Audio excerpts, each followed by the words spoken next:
No joke for James. James is a mixed traffic engine. He can pull both freight cars and coaches.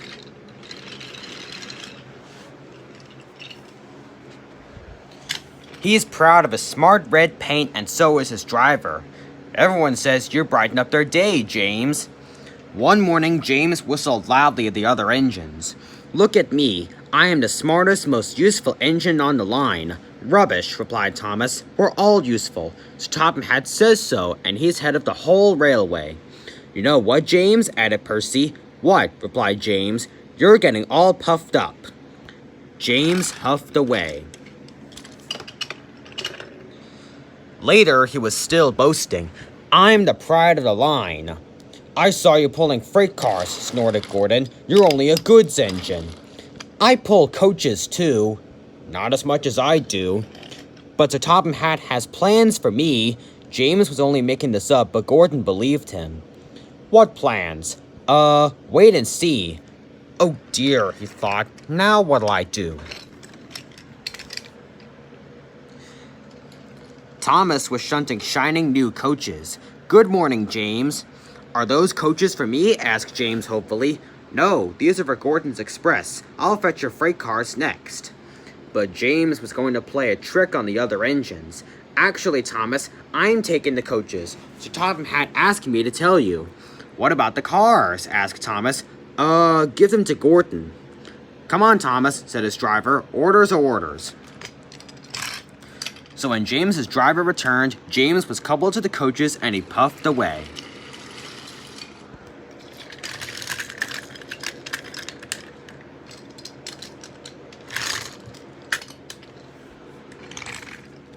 Thomas returned with the freight cars, and a few minutes later, Gordon arrived.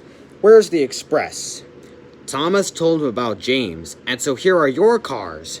Gordon was very cross, and so was his driver. Wait till Sir Topham Hatt hears about this.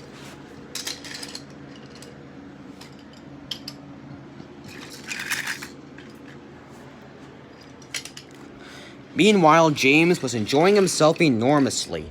What a clever plan! What a clever plan! He chuffed.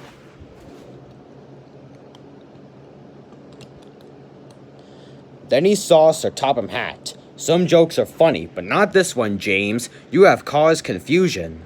Yes, sir, said James. You will now stay in your shed until you are wanted.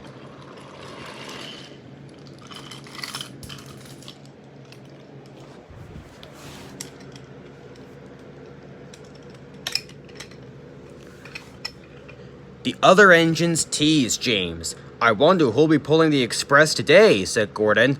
I expect it'll be you, replied Henry. James is stuck in the shed for being silly. James felt sad. Next morning, he went back to work. Hello, whistled Thomas. Good to see you out and about again.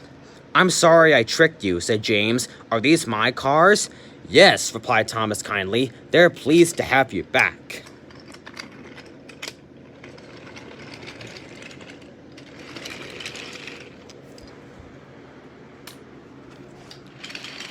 James set off to the harbor with his train of freight cars. He bustled about all day, pushing and pulling them into place.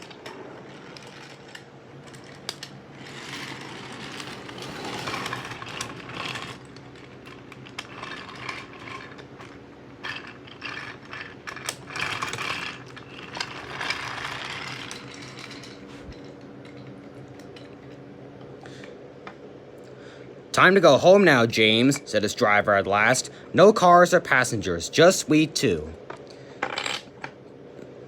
But his driver was wrong. Excuse me, called a man. I have a meeting with Sir Topham Hatt and I mustn't be late. May I ride back with you? Of course, replied James's driver. Then he whispered to James. This gentleman is a railway inspector. James was most impressed. He steamed along the line as smoothly and quickly as he could.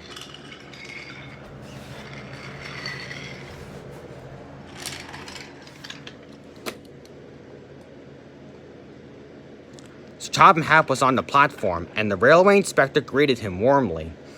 This clever engine gave me a splendid ride. You must be proud of him.